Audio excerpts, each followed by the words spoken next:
नमस्कार दोस्तों, आपका जिला न्यूज़ में फिर से बहुत-बहुत स्वागत है। आज हम बात करने जा रहे हैं डाइवोर्स और गुजारा भत्ता, एलिमनी और मेंटेनेंस से जुड़े कानून के बारे में। यह प्रत्येक व्यक्ति के धर्म या पर्सनल लॉ से आधार पर तय होते हैं। हालाँकि कुछ समान कानूनी सिद्धांत सभी पर लागू होते हैं। चलिए आइए आज आपको तलाक, गुजारा भत्ता, एलिमनी, मेंटेनेंस के बारे में बात करते हैं। तलाक कैसे मिलता है? तलाक किस तरीके से मिल जाएगा आपको?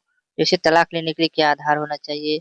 तलाक के आधार ऐसे नहीं कि आप चले जाएँगे, तुरंत कहेंगे, "अरे! मुझे तलाक चाहिए, मैं इसके साथ नहीं रहना चाहता, मेरे इससे साथ बनती नहीं है, मुझे ये नहीं, वो नहीं।" ऐसे नहीं मिलता है। तलाक के कुछ नियम आधार होते हैं, इसे आप जान लेंगे तो आपको तलाक मिल जाएँगे। चलिए बात करते हैं तलाक किस तरीके से आपको मिलते हैं। तलाक मिलना मुश्किल है मगर इतना भी मुश्किल नहीं। तलाक के आधार हिंदू विवाह अधिनियम, अगर आप हिंदू विवाह किए हैं अधिनियम से 1955 के तलाक मुख्य आधार होते हैं। जैसे क्रूरल्टी, क्रूरता, मानसिक और शारीरिक प्रताड़ना अगर आप कर रहे हैं तो आप तलाक ले सकते हैं। उसके बाद परित्याग, डिस्टॉर्शन, बिना किसी ठोस कारण कम से कम 2 वर्ष तक अगर साथ नहीं रह रहे हैं, तब भी आप परित्याग से कारण बताकर आप 2 साल से अगर कम से कम 2 साल से अगर साथ नहीं रह रहे हैं, तब भी आप यहाँ पर तलाक ले सकते हैं। उसके बाद व्यभिचार, एडल्टी, जीवनसाथी का किसी अन्य के साथ संबंध हो, अगर आपको चीटिंग करता हो, उसके पास सबूत हो आपके पास कि यह चीटिंग करता है, धोखा दे रहा है, इसका किसी और से संबंध है, तब भी आप तलाक ले सकते हैं। और परस्पर सहमति, म्यूचुअल कंसेंट, यदि दोनों पक्ष अलग होने के लिए तैयार हैं, धारा 13 बी याद रखिएगा 13 बी होता है कि अगर आप सहमत हैं, इसमें आमतौर पर 6 महीने का वेटिंग पीरियड होता है, जिसमें विशेष परिस्थितियों में कोर्ट कम भी कर सकता है और आप तुरंत तलाक मिल जाएगा। 6 महीने आपको कम से कम देना पड़ेगा। 13 भी आपका पड़ेगा कि आप सहमति से दोनों एक-दूसरे से अलग होना चाहते हैं।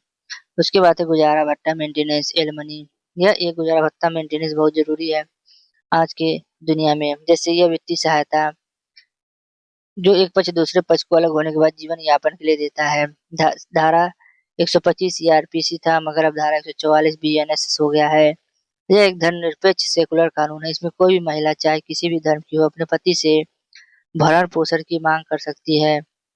धारा 125 सीआरपीसी, 144 बीएनएस यह एक धर्मनिरपेक्ष है। इसमें हिंदू, मुस्लिम, सिख, ईसाई कोई भी महिला हो जीवन यापन के लिए भरण-पोषण के लिए माँग कर सकती है।